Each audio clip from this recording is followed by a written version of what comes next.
ఇంకో మాట చెప్తాను మీకు. God has written a book. దేవుడు ఒక గ్రంథాన్ని రాసించాడు. Only one book. కేవలం ఒక గ్రంథమే.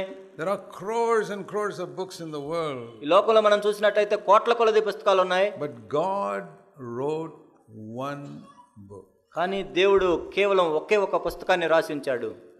And that book is called the Bible. ఆ పుస్తకమే Bible. Some people may say, how do you know this is God's book? కొంతమంది అనొచ్చు ఇది దేవుని వాక్యం అని మీకు ఎలా తెలుసు అని. Well, now that I have been a believer for 55 years, నేను 55 సంవత్సరాలుగా ఒక విశ్వాసిగా ఉంటున్నాను. and I've studied this book completely, ఈ పుస్తకాన్ని నేను పూర్తిగా చదివాను.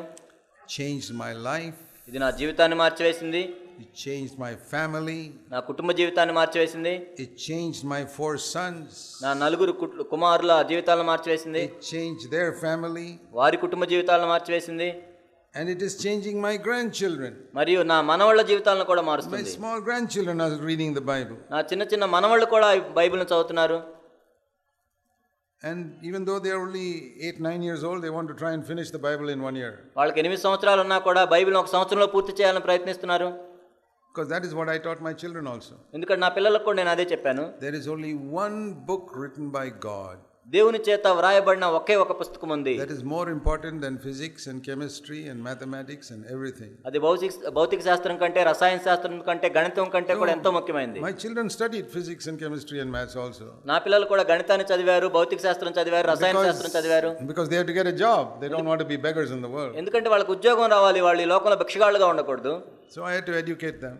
కాబట్టి వాళ్ళని చదివించాను. But I said, you must read the Bible. కానీ నేను చెప్పాను, నువ్వు బైబిల్ని చదవాలి. And when we sat around the table, I would ask them questions from the Bible. మేము భోజనానికి కూర్చున్నప్పుడు బైబిల్లో ఉన్న ప్రశ్నలు నేను అడిగేవాడిని. And like that, all of them read the Bible. ఆ విధంగా వాళ్ళందరూ కూడా బైబిల్ని చదివారు. I want to ask all of you. కాబట్టి నేను మిమ్మల్ని అందరిని అడుగుతున్నాను, If you have been a believer for at least 2 years, కనీసం 2 సంవత్సరాల నుండి అయినా మీరు విశ్వాసులుగా ఉన్నట్లయితే, if you are born again for 2 years, మీరు తిరిగి జన్మించి 2 సంవత్సరాలు అయితే, and you can read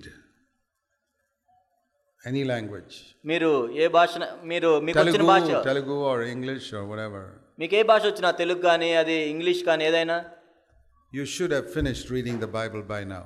కాబట్టి ఇప్పటికే మీరు బైబిల్ మొత్తం పూర్తిగా చదివేసి ఉండాలి.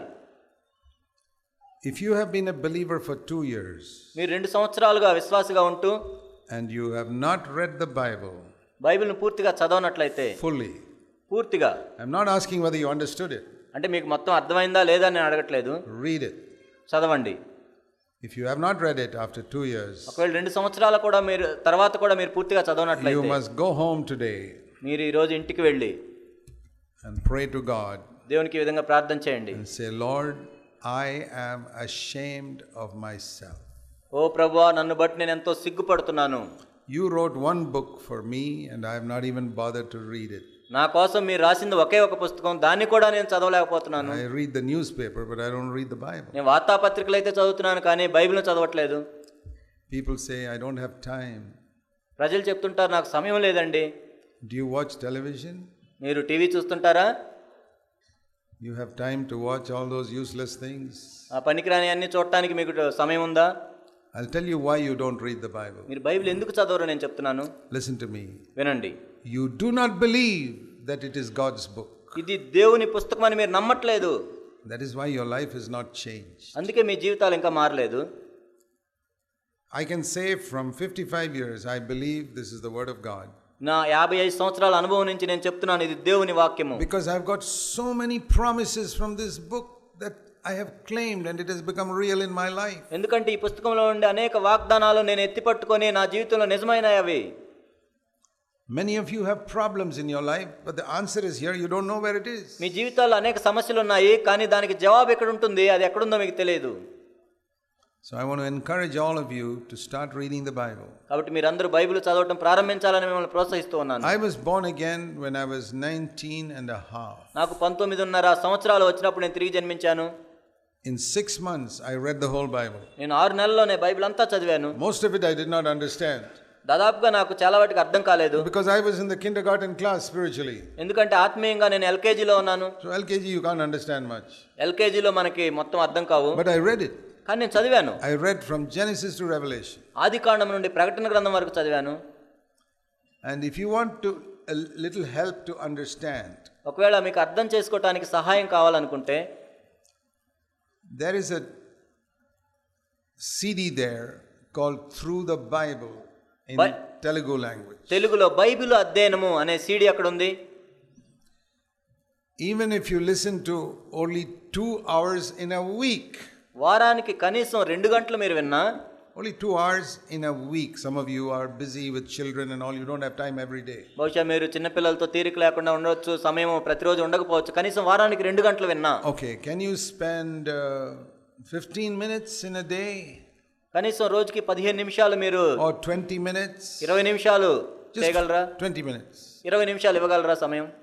If you spend 20 minutes in a day, ప్రతిరోజు మీరు 20 నిమిషాలు to గడపగలిగితే listen to that CD, ఆ సీడీ వినటానికి, and stop it after 20 minutes, 20 నిమిషాల తర్వాత ఆపేయండి, listen another 20 minutes next day. తర్వాత ఇంకో 20 నిమిషాలేనండి. You know, in less than 1 year, you would have finished all those 71 hours. ఒక్క సంవత్సరం లోపే ఆ 71 గంటల వర్తమానాన్ని మీరు వినగలరు. And you would have come to know what the Bible teaches. అప్పుడు బైబిల్ ఏం బోధిస్తుందో మీకు అర్థం అవుతుంది. You should all you should all listen to it. కాబట్టి మీరందరూ దాన్ని వినాలి. I produced that CD mainly for India. భారతదేశంలో వారి కోసమే నేను దాన్ని చెప్పాను. But when I travel to other countries, I find they have listened to it more than people in CFC. కానీ నేను వేరే దేశాల్లోకి ప్రయాణిస్తున్నప్పుడు CFC సంఘములో ఉన్న వారి కంటే వాళ్ళే ఎక్కువ వింటున్నారు దాన్ని. And I find so many people in CFC are ignorant of the Bible because they haven't listened to it. CFC సంఘాల్లో ఉన్న వాళ్ళకి అనేక మందికి బైబిల్ తెలియదు, ఎందుకంటే వాళ్ళు దాన్ని వినలేదు. Is 20 minutes too much of time in one day? ఒక రోజుకి 20 నిమిషాలు అంటే అది పెద్ద గొప్ప సమయమా, ఎక్కువ సమయమా?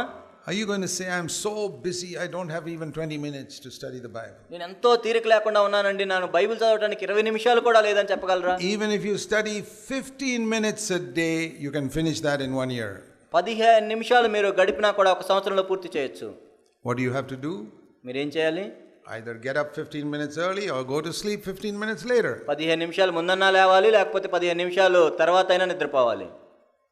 And if you are single, ఒకవేళ మీరు పెళ్లి కాని వాళ్ళైతే then you can spend 1 or 2 hours a day. మీరు రోజుకి 1-2 గంటలు గడపొచ్చు. I used to spend, when I was single, 3-4 hours a day studying the Bible. నాకు పెళ్లి కానప్పుడు నేను 3-4 గంటలు బైబిల్ చదువుతూ ఉండేవాడిని. If I had not done that, ఒకవేళ నేను ఆ విధంగా చేసి ఉండకపోతే God would never have given me a ministry. దేవుడు నాకు పరిచర్య ఇచ్చి ఉండేవాడు కాదు. Some people say, oh, God has given Brother Zach a gift, that's why he can teach the Bible like that. కొంతమంది అనుకుంటారు జాక్పునిన్ గారికి దేవుడు తలాంత్ ఇచ్చాడు, వరం ఇచ్చాడు కాబట్టి అందుకు బోధించగలుగుతున్నాడు అంటారు. Why did he give me that gift? కానీ ఎందుకు ఇచ్చాడు దేవుడు నాకు? Because he saw me studying it every day for 4 hours. ఎందుకంటే ప్రతిరోజు నేను 4 గంటలు బైబిల్ చదువుతున్నాను కాబట్టి. Why doesn't he give you that gift? దేవుడు ఆ వరం నీకెందుకు ఇవ్వలేదు? Because he sees you're too lazy, you don't have time. ఎందుకంటే నువ్వు ఎంతో సోమరివాడుగా ఉన్నావు, నువ్వు సమయం ఇవ్వట్లేదు కాబట్టి దేవుడు ఆ విధంగా చూశాడు. You watch television and read all the useless books. మీరు టీవీలు చూస్తుంటారు, పనికిరాని పుస్తకాలు చదువుతుంటారు. Think that you missed a ministry God has for you. చూడండి, దేవుడు మీ కోసం ప్రణాళిక చేసిన పరిచర్యను మీరు కోల్పోయారు. God cannot give you a ministry if you do not study his book. మీరు తాను రాసిన పుస్తకాన్ని మీరు చదవనట్లయితే దేవుడు పరిచర్యను ఇవ్వడు మీకు. You want to be a lecturer in physics or chemistry, you have to study the books on physics. ఒకవేళ మీరు భౌతిక శాస్త్రం కానీ రసాయన శాస్త్రాన్ని కానీ బోధించాలంటే ఆ పుస్తకాలు మీరు చదవాలి. You know that. మీకు తెలుసు If అది. you don't study it, how can you teach it? ఒకవేళ మీరు చదవనట్లయితే ఏ విధంగా బోధిస్తారు? This is the great tragedy in Christianity today. ఈనాడు క్రైస్తవత్వంలో ఎంతో గొప్ప విచారకరమైన విషయం ఇది. People have not studied the Bible and they're getting up to preach. ప్రజలు బైబిల్ చదవకుండా లేచి బోధిస్తూ ఉన్నారు. How can you be a lecturer in physics chemistry without studying those books?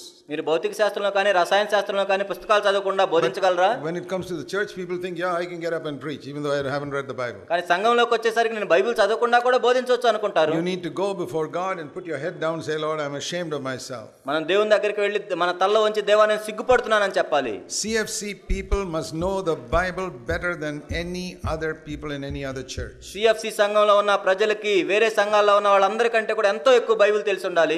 I taught my children the Bible from the time they were very young. వాళ్ళు ఎంతో చిన్న పిల్లలుగా ఉన్నప్పుడే నా పిల్లలకు నేను బైబిల్ బోధించడం ప్రారంభించాను. They're all now 40-45 years old. వాళ్ళందరికీ 40-45 సంవత్సరాలు వచ్చాయి. One is about 37. 37 సంవత్సరాలు ఉన్నాయి. But they know the Bible better than almost anybody of their age. కాబట్టి వాళ్ళ వయసులో ఉన్న వాళ్ళందరికంటే కూడా వాళ్ళకి ఎక్కువగా బైబిల్ తెలుసు. That is not because of some supernatural thing. I made them study it when they were small. ఎందుకంటే వాళ్ళకి ఏదో మానవాతీతంగా ఆ వరం రాలేదు, కానీ నేను వాళ్ళకి నేర్పించాను చిన్నప్పటి And నుంచే బైబిల్ I taught చదవడం. it in the church and taught it at home. నేను సంఘంలో బోధించాను, ఇంట్లో బోధించాను. If you don't teach your children the Bible, I want to say you are a useless father. ఒకవేళ మీ పిల్లలకు బైబిల్ చదవటం మీరు నేర్పించినట్లయితే మీరు పనికిరాని తండ్రి. You give them all the worldly knowledge and clothes and food, and the most important thing you don't give them. ఈ లోకానుసారమైన విషయాలు అన్నీ ఇచ్చి, తినడానికి తిండి ఇచ్చావు, అన్నీ ఇచ్చి అతి ముఖ్యమైన బైబిల్ను బోధించట్లేదు వాళ్ళకు. What is the use? ఏంటి ఉపయోగం? Many of you, I don't know whether even you believe that the Bible is the book of God. మీలో ఉన్న అనేక మంది కనీసం మీరైనా అసలు బైబిల్ దేవుని యొద్ద నుండి వచ్చిన పుస్తకం మీరు నమ్ముతున్నారో లేదో నాకు తెలియదు. And the children go astray. పిల్లలు దారి తొలగిపోయినప్పుడు And then they come and say, Brother Zach, please pray for my child, he's gone astray. Jack గారు మా పిల్లల గురించి ప్రార్థన చేయండి, వాళ్ళు దారి తొలగిపోయారు. They went and married some unbeliever. వాళ్ళు వెళ్ళి అవిశ్వాసిని పెళ్లి చేసుకున్నారు. I said, did you teach them God's ways when they were small? వాళ్ళు చిన్నగా ఉన్నప్పుడు దేవుని యొక్క మార్గాలను వాళ్ళకి బోధించావా? No, brother, my work was so busy.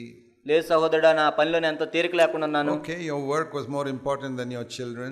సరే, నీ పిల్లల కంటే నీ పనే నీకు ముఖ్యమైనది అయితే, Making money was more important than your children. నీ పిల్లల కంటే డబ్బు సంపాదించడమే నీకు ముఖ్యమైతే, Whatever you sow, you will reap. నువ్వు ఏదైతే విత్తావో దాన్నే కోస్తున్నావు. That is a law with God.